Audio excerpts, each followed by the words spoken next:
Esta noche un programa de primer nivel. No te pierdas una conversación con Eduardo Santillán, quien fue candidato a ministro de la Suprema Corte de Justicia de la Nación y es especialista en temas de justicia con perspectiva de género. En este programa ponemos en el centro de la discusión la agenda de las mujeres. Comenzamos. La justicia social como valor fundamental del Estado mexicano debe garantizarnos igualdad, equidad y una sociedad que pueda vivir en paz. Los mexicanos nos sentimos profundamente orgullosos de nuestra Constitución de 1917, pionera en reconocer los derechos de trabajadores y campesinos como derechos sociales constitucionales. Así, nació la justicia social como principio rector de nuestra vida pública. Hoy más que nunca, la justicia necesita ser efectiva, cercana, rápida y comprensible. No se trata solo de litigar con rigor jurídico, sino de sentenciar con sentido social, con la conciencia de que detrás de cada expediente hay una persona. Eduardo Santillán es licenciado en Derecho por la Universidad Nacional Autónoma de México, en donde se ha desempeñado como académico desde hace 26 años. Fue alcalde de Álvaro Obregón en la Ciudad de México del 2009 al 2012. En el ámbito legislativo, fue diputado de la Ciudad de México, donde presidió la Comisión de Procuración y Administración de Justicia. También fue candidato a ministro de la Suprema Corte de Justicia de la Nación.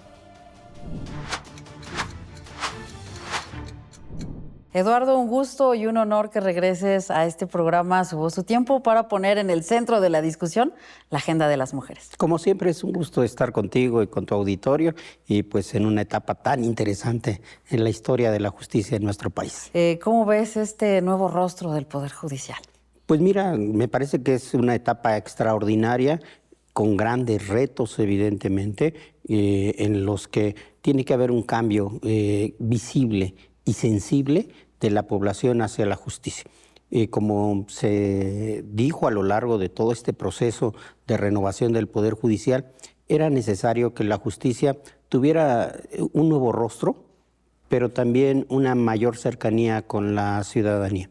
Y que la justicia y sus temas estén y formen parte del debate público de nuestro país.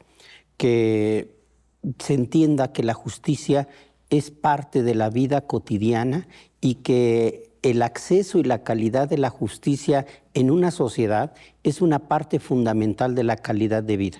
La justicia tiene como propósito fundamental el hecho de que las sociedades puedan vivir en paz y en armonía. Y a partir de ahí es que todo este sistema jurídico, pues lo que debe de permitir es precisamente que la sociedad esté en paz, que se eviten los conflictos con buenas leyes y que cuando haya conflictos entre personas también se puedan resolver de manera eficiente. Entonces, esta nueva etapa va a permitir que, primero, que la ciudadanía perciba con mayor cercanía a la justicia. También que haya una justicia mucho más accesible, que sea entendible y como se ha dicho permanentemente, una justicia sensible. Que ya no sea la justicia el cúmulo de expedientes insensibles, que las personas juzgadoras no sean aquellas que ven de reojo a la ciudadanía, sino que sea una impartición de justicia sensible, que escuche a las personas, que sobre todo pueda escuchar a las víctimas. Obviamente que tiene que ser un cambio, además, muy rápido, en donde se puedan atender estas circunstancias y que de igual manera sea el inicio también de un proceso cada vez más importante y más profundo. Tenemos que entrarle a la revisión de los ministerios públicos. Ese es ahora el gran reto. No puede haber una justicia de calidad en los juzgados si no hay una procuración de justicia eficiente desde las fiscalías. Eduardo, ¿cuál será el papel que jugarán las mujeres en este nuevo rostro de la justicia en México? Es decir, vimos una Suprema Corte con 200 años donde hubo una participación de 500 hombres como ministros y solo 15 mujeres. Ahora estamos viendo que va a haber un nuevo reto. Ahora, en esta nueva Suprema Corte con 9 ministros, 5 serán mujeres, es decir, va a haber un papel determinante. Mira, México se convierte hoy en un referente internacional en materia de equidad y de igualdad, porque tenemos una transformación muy importante. Por primera ocasión en nuestro país, el Poder Ejecutivo está en manos de una mujer, de la doctora Claudia Sheinbaum. Por primera ocasión, los congresos en nuestro país tienen una paridad, y yo soy un convencido que no puede haber políticas de equidad si no hay paridad. No hay manera de sustituir la percepción, las necesidades, las preocupaciones de las mujeres si no hay mujeres en los órganos legislativos.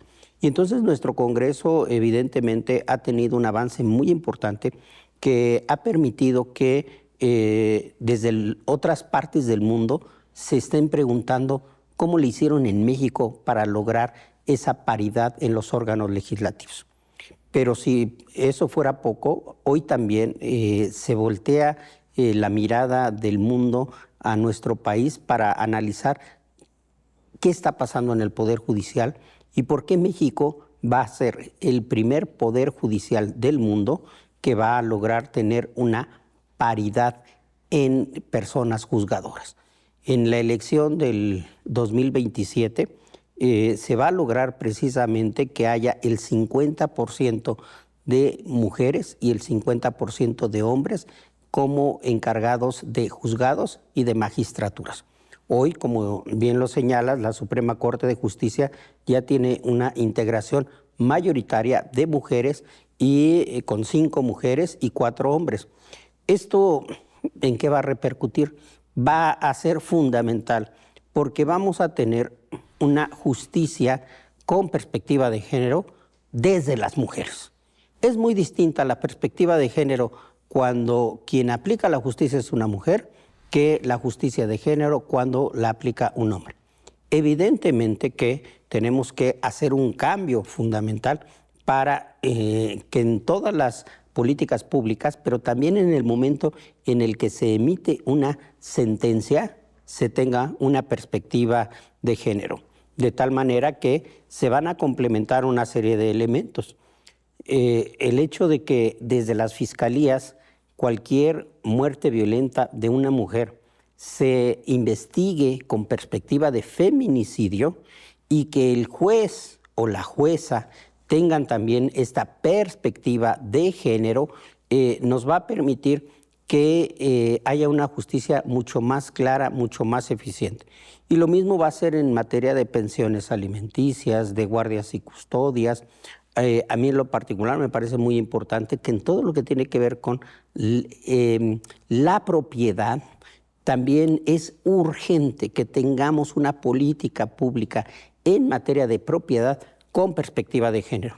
Es todavía muy reducido el número de mujeres que son titulares de una propiedad en nuestro país. Necesitamos lograr que haya un incremento muy importante en mujeres que sean titulares de la propiedad. Y la justicia agraria, por ejemplo. Exactamente.